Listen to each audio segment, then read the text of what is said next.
চন্তক বালি মিচিং গাঁও সুৰেশ পাংগিং। ইয়াৰ আগতে এবাৰ আমি খেতি কৰা দেখুৱাইছিলোঁ। আজি ইয়াত উপস্থিত আছোঁ চন্তক বালি মিচিং গাঁৱত। ইয়াত ডাংবডি গুটি দিছে। ইয়াৰ পূৰ্বে ডাংবডি খেতি কৰিছিলে। খেতি শেষ হোৱাৰ পিছত এমাহমান বহি পুনৰ কালি পৰহি গুটি দিছে। ইয়াতে সুন্দৰকৈ ভাল ডাংবডিৰ খেতি হয় বা বিভিন্ন শস্য লগাই প্ৰায় 7.5 বিঘামান কৃষিভূমি আছে। তেখেতে বিভিন্ন শাক পাচলি কৰি আছে। এইখিনি ডাংবডি লগাবলৈ কি সুন্দৰকৈ জেং দি ৰাখিছে, ওপৰত জাল তৰি থৈছে। বৰ সুন্দৰ হয় খেতি। ইয়াত ডাংবডি খেতি দেখুৱালোঁ। আৰু ইয়াত এইখিনি কি দিছিলে ক'লে?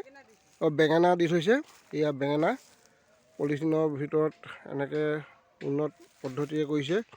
আৰু এইখিনি বেঙেনা খেতি হ'ব। এতিয়া কি বিকি আছে এইটো সময়ত? এতিয়া বৰ্তমান দাংবডি শেষ হ'ল, তিয়ঁহ শেষ হ'ল আৰু ফেচবিন বিকিছোঁ, ফুলকবিৰ এটা আলু। এতিয়া আলু সৰু আলু আছে, ডাঙৰ আলু আছে ন? চব আছে। এতিয়া মানে আজি কেইদিনমান আগত দেখিলোঁ শদিয়াত আলু খেতি কৰিছে, খুব দাম কম। এতিয়া আপুনি কেনেকৈ বিকিছে ইয়াত? আপোনালোকে পাইছে নেকি? 20 টকাকৈ দি আছোঁ। 20 টকাকৈ লোকেল বুলি মানে ইয়াৰ পৰা নি আছে ন? নহ'লে দামটো যদি কম পায় লোকচানেই হয় খেতি কৰি, নহয় জানো? লোকচান হয়। এতিয়া জলকীয়াখিনি বাৰু যোৱাবাৰ নিচিনা নহ'ল। এইবাৰ জলকীয়া একদম অৱস্থা নাই।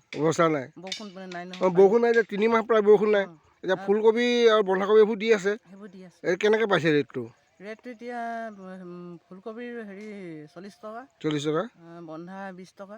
হ'লচেলত দিবই লাগিব, নহয় জানো? এতিয়া বজাৰতো 60 টকা 50 টকা তেনেকৈ কম নাপায়।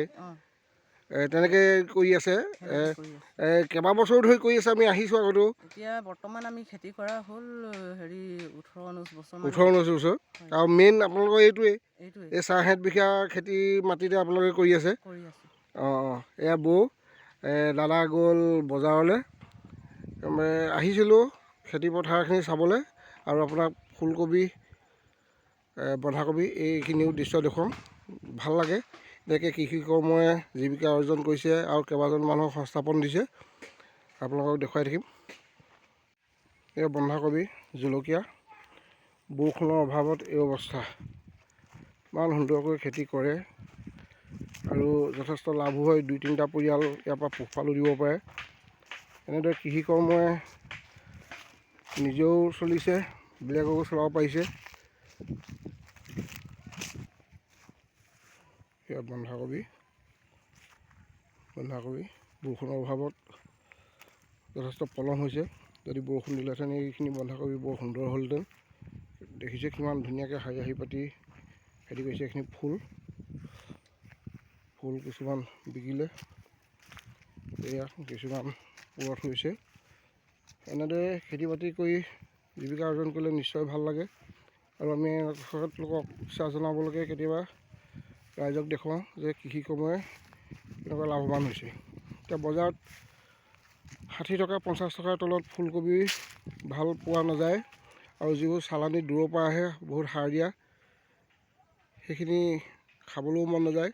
আৰু এই ওচৰতে যেতিয়া এনেকৈ সুন্দৰকৈ কৰিছে, বিশেষ সাৰ দৰৱ নিদিয়ে, এনেকুৱা শাক পাচলি হ'লে নিশ্চয় স্থানীয় ৰাইজ উপকৃত হয়।